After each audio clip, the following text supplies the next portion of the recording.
Juni 11 mwaka huu. Jackson Mwanuzi, habari za asubuhi, tueleze huko mmeamshwaje?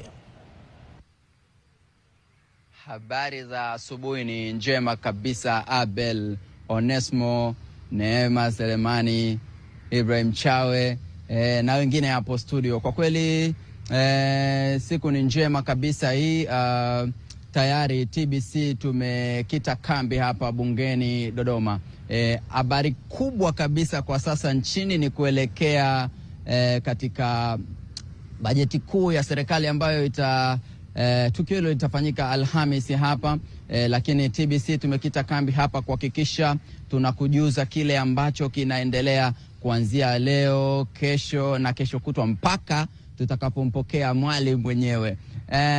Msema za ukweli, mambo mengi yanazungumzwa, lakini picha halisi ya kupaswa kuelewa ni kwamba bajeti ni tafsiri ya vipaumbele vya serikali. Ukiangalia pesa zinapopelekwa ndipo unaona mwelekeo wa taifa, na tumeshuhudia sasa wizara mbalimbali zimewasilisha bajeti zake, lakini pia zimepitishwa na kuonekana basi zitasaidia katika kuboresha maisha ya watu. Sasa ukiangalia vipaumbele katika mwaka huu utagundua kwamba kwa kiasi kikubwa maeneo tofauti yameguswa. Na hapo wakati mnaanza kipindi, wakati mnanikaribisha kwenye jambo, mlikuwa mnazungumza rasilimali watu. Ni moja kati ya kipaumbele cha kwanza cha bajeti kuu ya serikali ya mwaka 2026-27, kuimarisha rasilimali watu, lakini kuboresha mazingira ya biashara, lakini pia kuimarisha uwekezaji na maeneo mengine na kukamilisha miradi ya kimkakati.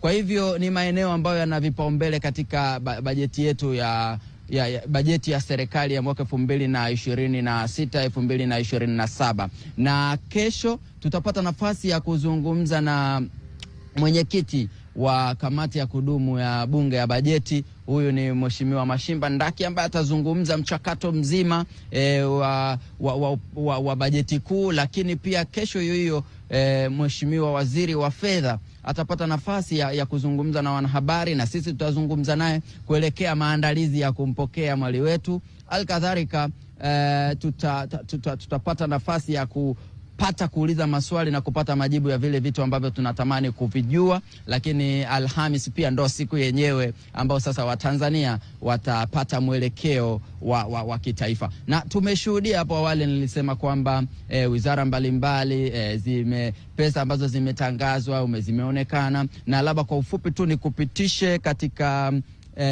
maeneo tofauti kidogo. Ofisi ya Waziri Mkuu na ofisi ya Bunge ni trilioni 12.5. Kiasi hiki ni kikubwa sana ukilinganisha na wizara nyingine, lakini wananchi wanapaswa kuelewa kwamba hizi fedha zinaelekezwa kwenye ofisi tofauti, kwenye taasisi mbalimbali, lakini pia kwenye maeneo tofauti ambayo yako chini ya ofisi ya Waziri Mkuu pamoja na Bunge. Kwa hivyo ni muhimu kuona matokeo yanapatikana kulingana na kile ambacho kimewekezwa. Lakini pia kuna wizara ya Ujenzi ambayo ni trilioni 2.5. Hii inaonyesha ni kwa kiasi gani serikali bado inaamini kwenye kuboresha miundombinu na kufanya kurahisisha mambo mengi kweli kweli. Na kama ambavyo unajua, miundombinu mizuri inarahisisha usafirishaji, miundombinu mizuri inavutia wawekezaji, miundombinu mizuri inarahisisha uchapaji kazi. Kama ambavyo tumekuwa tukisema kazi inaendelea ama kazi iendelee, lazima miundombinu iwe bora kabisa, na maeneo tofauti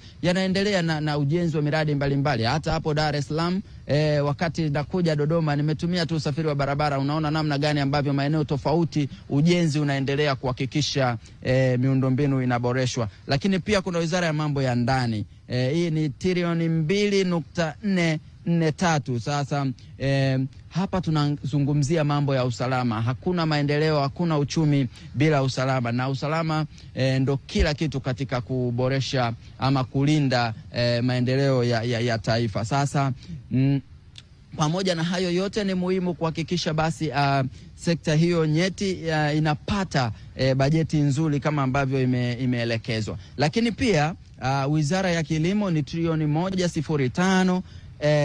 unajua kilimo ni kama ni mti wa mgongo wa Tanzania wengi, na kilimo kinasaidia sana katika kuwakwamua watu wengi. Kwa hivyo kuwekeza kiasi kikubwa katika sekta hii, unaona ni namna gani inasaidia wananchi basi kupata nafasi ya kujikomboa, kupata ajira na maeneo mengine kupata chakula. Na unakumbuka sasa weekend hii Jumapili tulikuwa tunaadhimisha siku ya usalama wa chakula duniani. Kwa hivyo kuwekeza pesa hizi bado zitasaidia katika kilimo, katika umwagiliaji, katika usalama wa chakula na maeneo mengine. Ndio maana mwanzoni nimetangulia kusema ukiona pesa zinaelekezwa wapi, unaelewa mkakati mzima wa serikali katika kuhakikisha inaboresha maisha ya watu Chawe.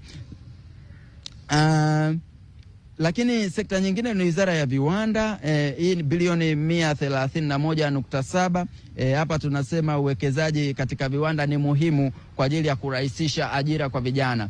Kama ambavyo wataalamu wa uchumi na maendeleo wanasema, maendeleo ya kweli ni viwanda vinavyozalisha ajira na ubunifu kwa vijana. Kwa hivyo tunatarajia kuona hilo. Labda kwa kifupi tu nieleze kidogo kwenye vyanzo mbalimbali vya mapato, vikiwemo ambavyo vimetajwa, kodi, makusanyo ya ndani, lakini pia mikopo, na ambayo itaenda kusaidia upatikanaji wa mapato tofauti. Na kwa kumalizia Chawe, tumeona bajeti ya mwaka jana, mwaka wa fedha 2025 2026, namna ambavyo imefanya kazi. Tumeendelea kuona miradi ya kimikakati ikiendelea na mingine ikikamilika kwa 100%, lakini tumeona makusanyo ya mapato yakiongezeka. Kwa hivyo ukijaribu kuhusishanisha ile iliyopita na kuelekea mwaka huu, unaona ni hatua fulani ambao tunaipiga kubwa, kuhakikisha basi tunaboresha kile ambacho kinatakiwa kuwa. Sasa nikiangalia bajeti hizi kwa ujumla, naona serikali imejaribu kuweka mizani ya maendeleo ya miundombinu, usalama, uwekezaji, biashara, na kusaidia katika maeneo tofauti ili kuikomboa Tanzania. Kwa hivyo kwa kifupi ni hivyo Chawe, tunatarajia kuona makubwa, na TBC tuko hapa kuanzia Jambo Tanzania asubuhi hii upande wa radio, Dira ya Mchana, Aridhio na English News kwa maana ya habari ya Kiingereza. Tutakuwa hapa kuleta taarifa zote kwa mati na uketo, kuhakikisha Tanzania wanajua hatima yao ya kiuchumi mwaka wa fedha 2026 2027. Mimi ni Jackson Mwanuzi, narejesha matangazo haya studio Chawe. Shukran sana, na tumekupata vizuri sana Jackson Mwanuzi kutoka bungeni Dodoma, na bila shaka tunataraji mengi hasa kumulikwa kupitia fursa mbalimbali ambazo zipo kwenye bajeti kuu ya serikali. Abel anatupitisha hapa katika baadhi ya maeneo muhimu ama wizara